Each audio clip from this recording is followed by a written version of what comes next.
Give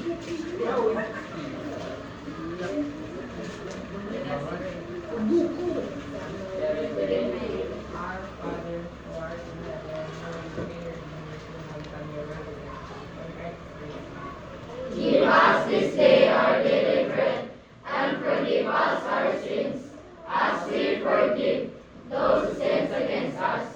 Do not bring us to the test, but deliver us from evil. Amen. Mother, Son, and Holy Spirit. Amen. Good afternoon, class. Good afternoon, Ma'am Kate. Before you sit down, please pick up some crutches under the side in front of your shirt. Align your shirt.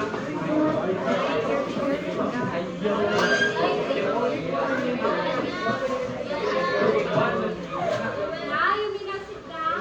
Thank you. So, but before we dive into our lesson, allow me to introduce the classroom roles. So these roles help us to maintain peaceful, organized, and also the productive learning environment. So the first role is Raise your hand before you speak. Listen attentively. Stay focused and follow directions. Work quietly. so these roles help us to become meaningful and enjoyable our class. Am I right? Yes, ma'am. So now let's move on to a short game called 4 Pigs, 1 Word. So I will take one name in this box. Then if inside bulutan ako, she or he will be the one to answer. Are you ready? Okay na mo? Yes, ma'am.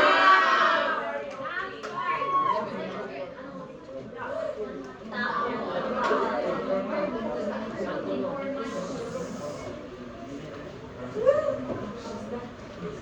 Caballeros numero. What comes into your mind when you see these pictures? Or what word that connects to these pictures?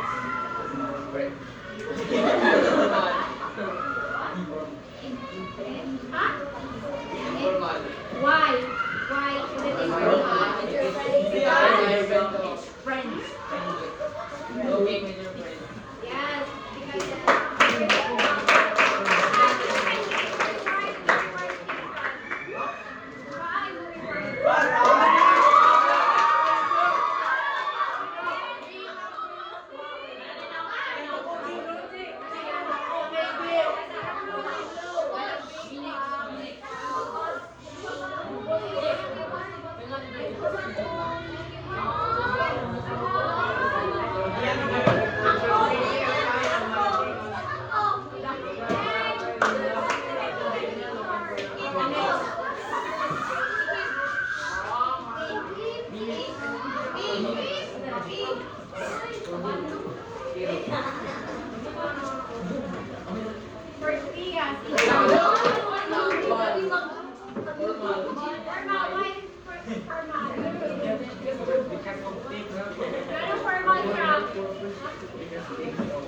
how the word connects to Our business. yes, business. Professional. Okay, very good.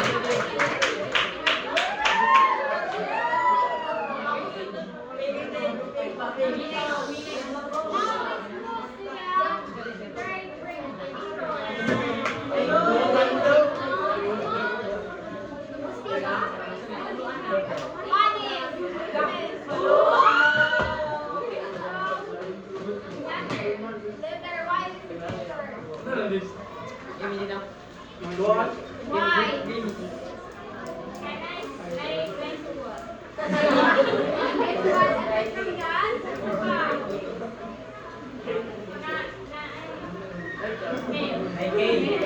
So thank you for that exam. Later. So you can get your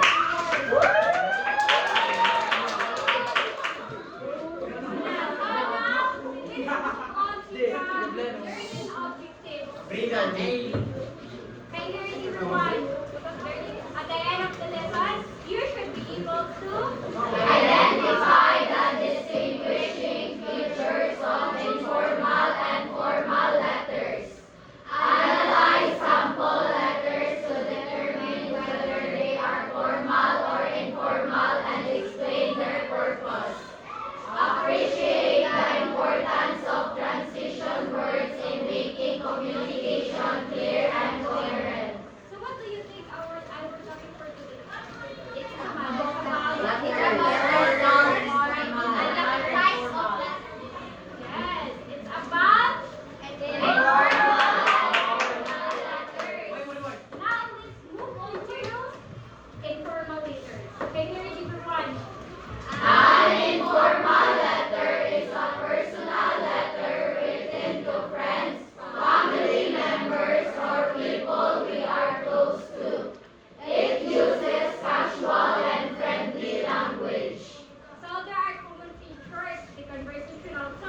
use of construction, I'm done. So if naay ka na makakita mo later tapos na I'm also the don't word, matawag na siya og informal. Because sa iyang pag-construct sa word dili siya full nga kanang sentence. Yes. And also the Personal feelings and so experience. if mag-write ang informal, yes, suwat na dito kung sa siya atong gibati, like sa formal, polite nga expression ato ang suwat sa formal. How about the last? Simple structure. So, nasabtan na ba ang informal letter? Yes, ma'am. Now, let's move on to Formal letter. So, can you read everyone a formal? A formal letter is written for official or professional purposes, such as making requests, applying for something, or addressing authorities. It uses polite and professional language. So, there are common features like formal tone, complete sentences like what I've said earlier. If mag-create o formal letter, dili siya, I don't like ang ato ang use nga word. So, instead of I, we use a I am. Then, ang don'ts, Do not. then, complete sentences, bullet expressions, clear purpose, and then structured or format. Are you understand what is formal letters? Yes, Yes, ma'am. So, now I have 3 sentences. Then, mag-click na po ko of 3 students from this little box na mo guess if this sentence is formal or informal. Yes, ang letter ha, ay masusulat ko.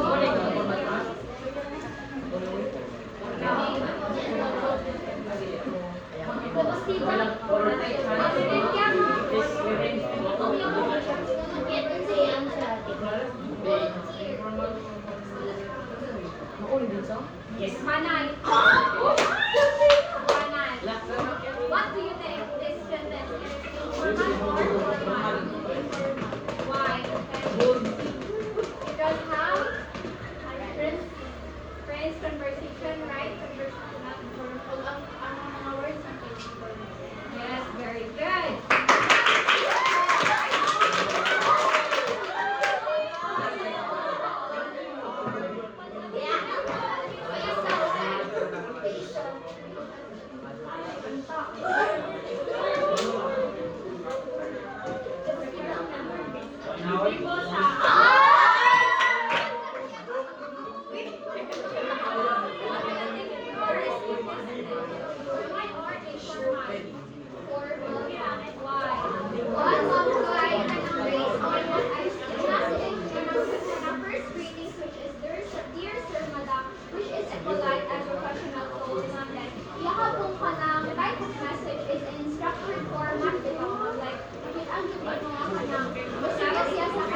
Very professional na daw, so professional na po.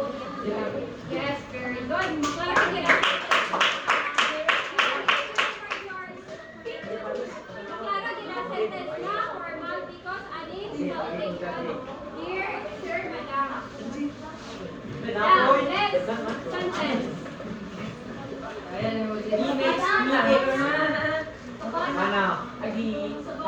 Lereno will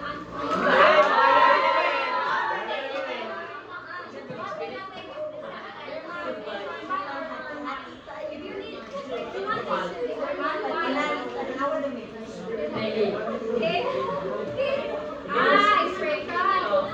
Oh, very good. It is informal. You can give your word.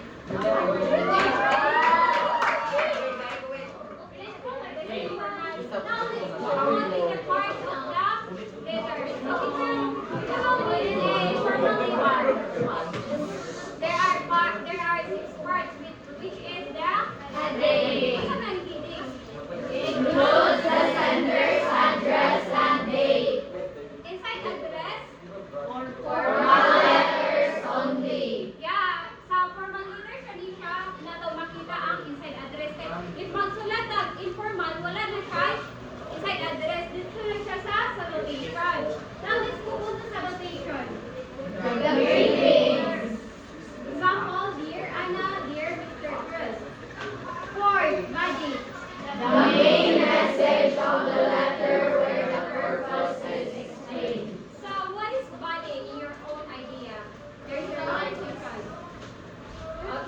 So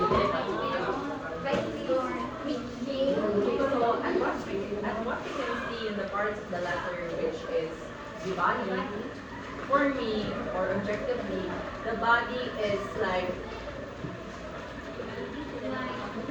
the flesh Yes. of a letter. Because this is where the informations, the purpose, and our idea is located in the letter, especially in the formal letters. Very good. Now let's move on to complementary clause.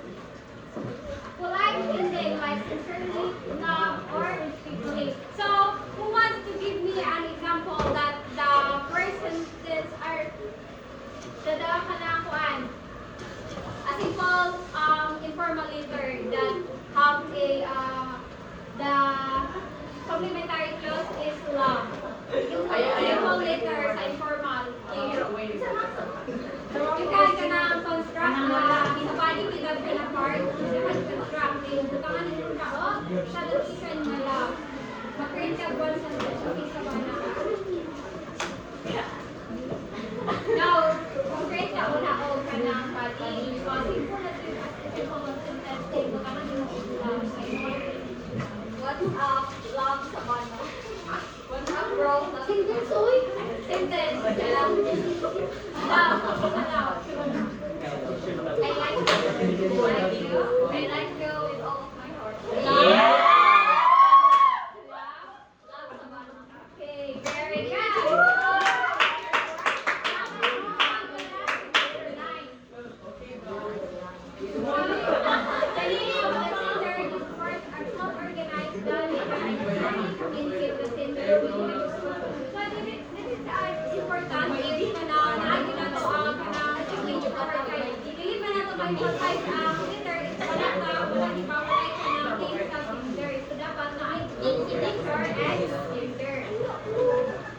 So, nakasabot ra mo sa parts of the letter. Yes, ma'am. Now, I have a question. So, when do we create a formal letter instead of an informal letter in real life situation? Sila balik nila. Kung kanang apply kanang business. Business, very good. Okay, you can get your one. Last one.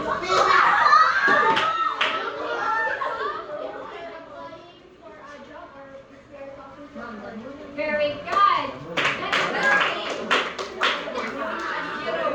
So, last idea. Tawag lang, price. Last idea. Ano sa mind? Susie. Mo-enroll ka, ma'am. Mineral, oh, very good. Makakuhaan kita, oh.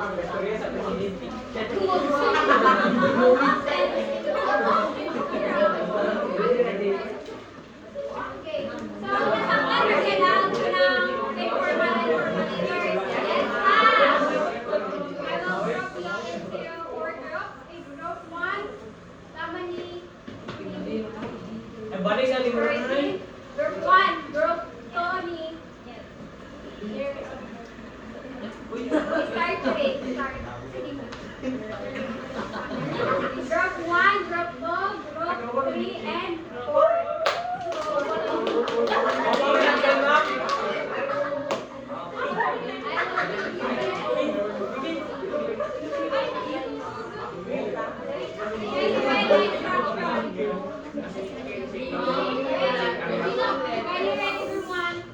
Read the two letters carefully with your group members. Then identify which one is formal and which one is informal. After that, analyze the distinguishing features of each letter, including their tone, language, structure, and purpose.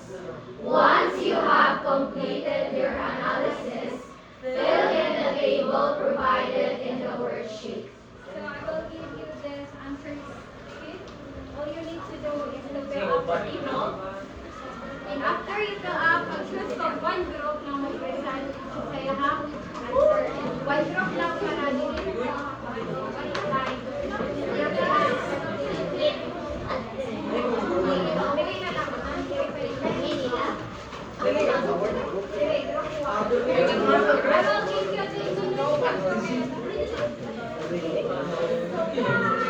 Iwan mo, ate-ate.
Ay, esta ninyo ako lang ni Tabang. Ay,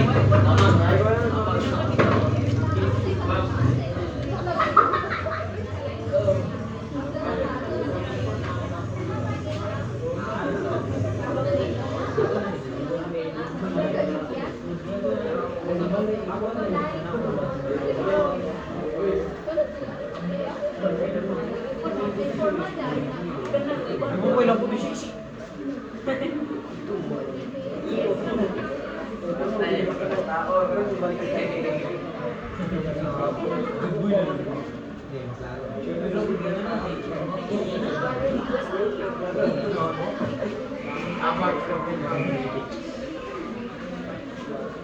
Formal kayo sa iyo. So ikaw yung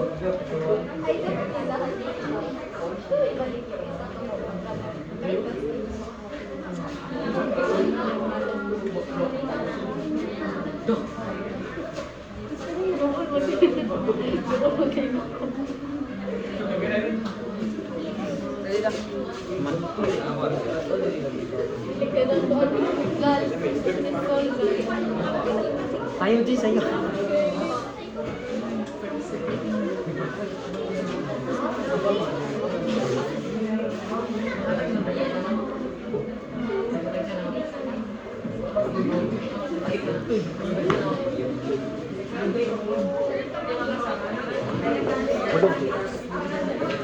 Five minutes. March 5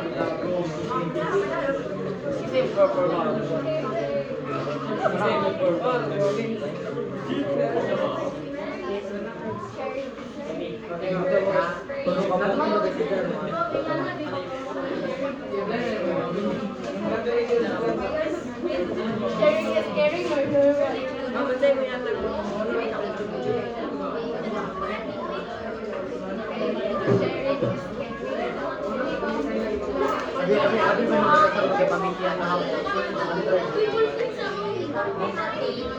Tayo, tayo.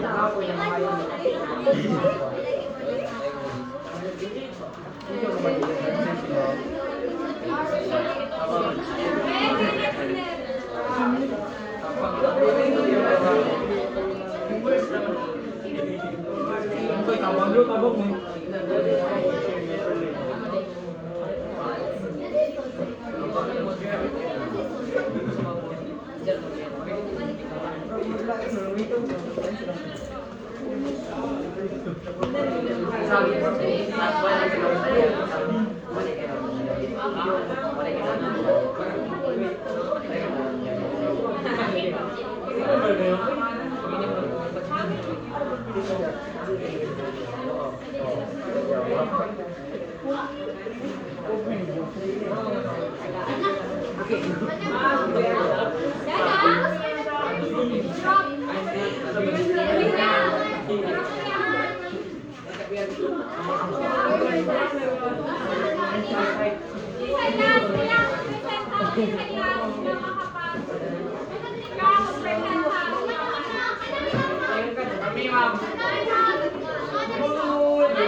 Ayun, sa'yo.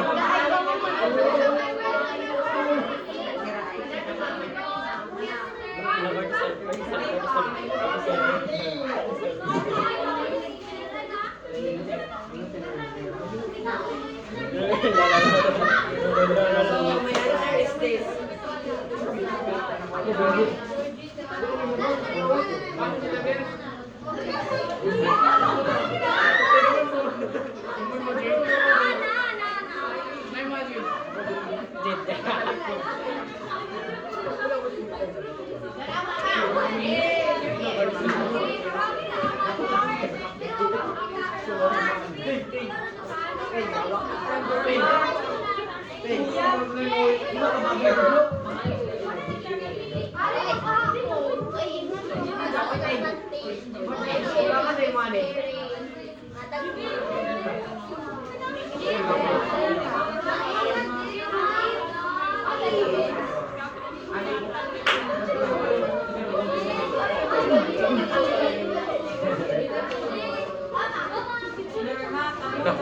Nagwapo! Sinito! Pakita abs mo ba? Eh tayo sa likuran. Ay, okay, makuha na.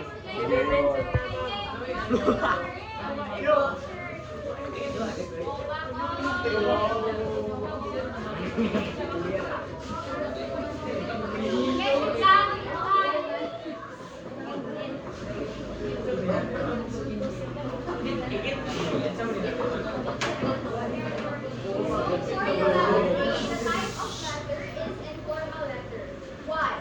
Because at the first greetings it says hi, which is not a formal word. It also uses casual tone and conversational message. Thus, it conveys personal message to your friend or close ones. It also includes the ending love. So the purpose of the letter is to share a story or communicate with a friend or close ones or a relative of yours. So for the letter B it is a formal letter.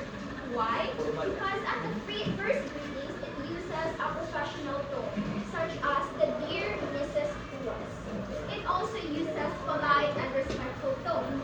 Moreover, it is written in a structured format.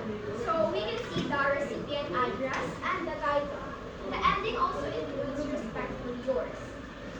So the purpose of it is to ask permission or request to use the school library for study session. Very good.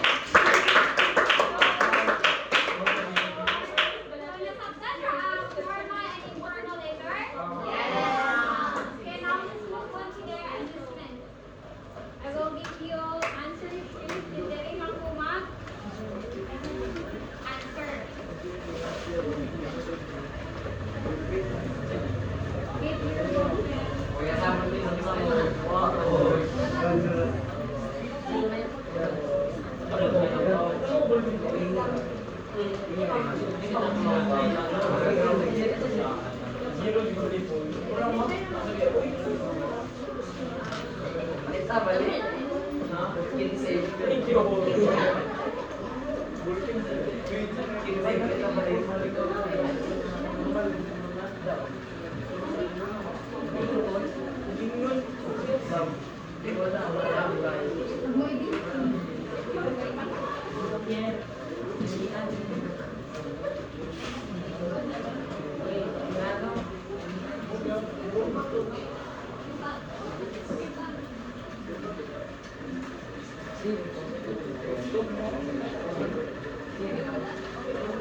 Memories.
Are you done, class?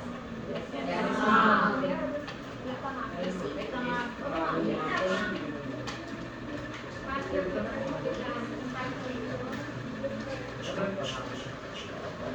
sa tabangan na ibasa ninyo para dito.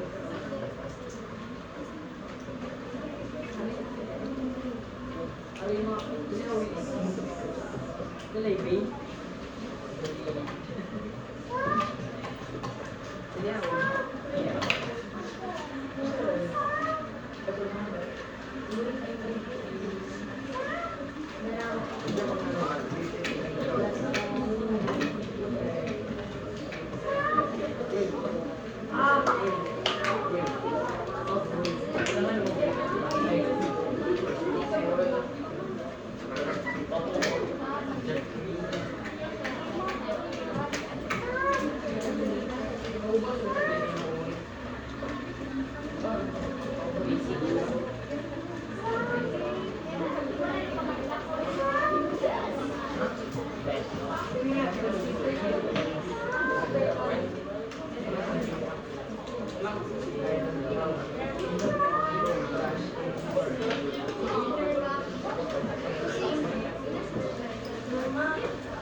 Okay, that is enough.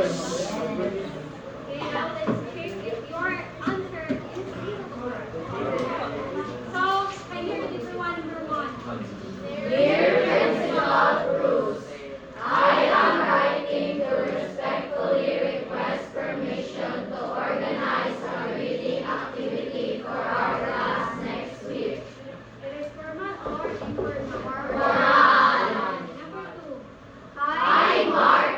I just wanted to tell you about the exciting trip we had last weekend. It is formal or informal? Informal. Informal. Three. Dear Sir Maha, I would like to apply for the student leadership program in our school. Formal. Formal. Formal. Four. Hello, cousin. I hope you are doing well. I miss the fun times we had during the holidays. It is formal or informal? Informal. Formal. Five. Good day. I am writing this letter to inquire about the requirements for joining the school journalism club. It is informal or informal? Formal. Conver. Five. Formal. Formal. Formal. It is formal or informal na formal na siya kay Ay, fine. ang sentence kanang construct here kanang now let's proceed to number six. Dear Mom, thank you for the delicious lunch you prepared yesterday. I really enjoyed it. Informal or formal? Informal. Formal. Seven. Respected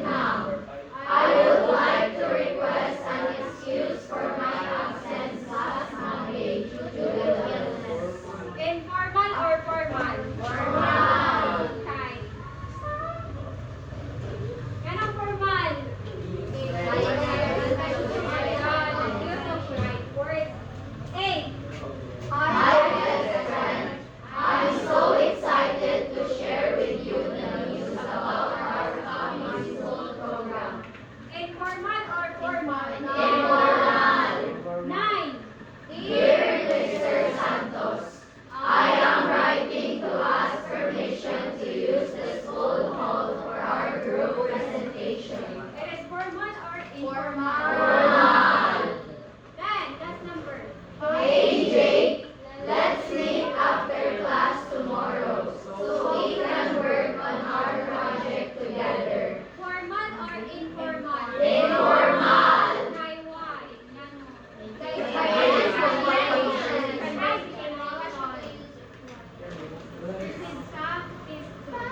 Number one. Informal letters are usually written to friends, family members, or people we know well. True or false? True. Number two. Formal letters use polite and professional language when communicating with authorities or organizations. True. Three. Informal letters always follow a strict and official format like business letters. False. Okay, ano man? Ano false? Very good. Now, let's proceed number four. Formal letters are commonly used when making requests, inquiries, or official communication. True or false? True. Last number. The tone of an informal letter is usually friendly and conversational. True or false? True. So, I guess you are all understand our topic for today. So, wala rin pangutana?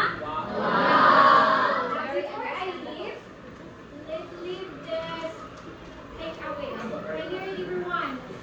Wise men speak because they have something to say. Fools because they have to say something. Grabe. Kailangan ulit natin. Yes. Thank you very much. So, let me give this small token each of you. For your active participation.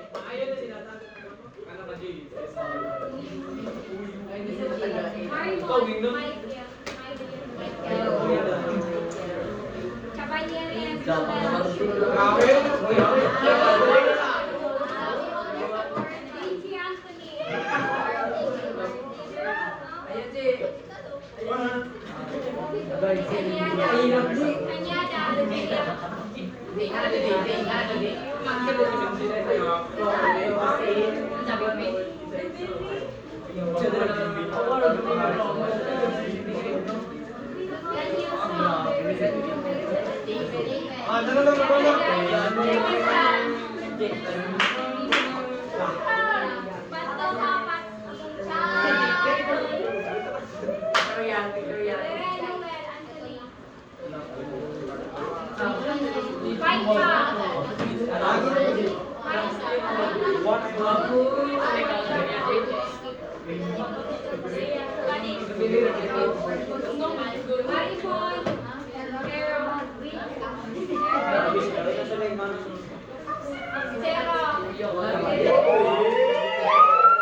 This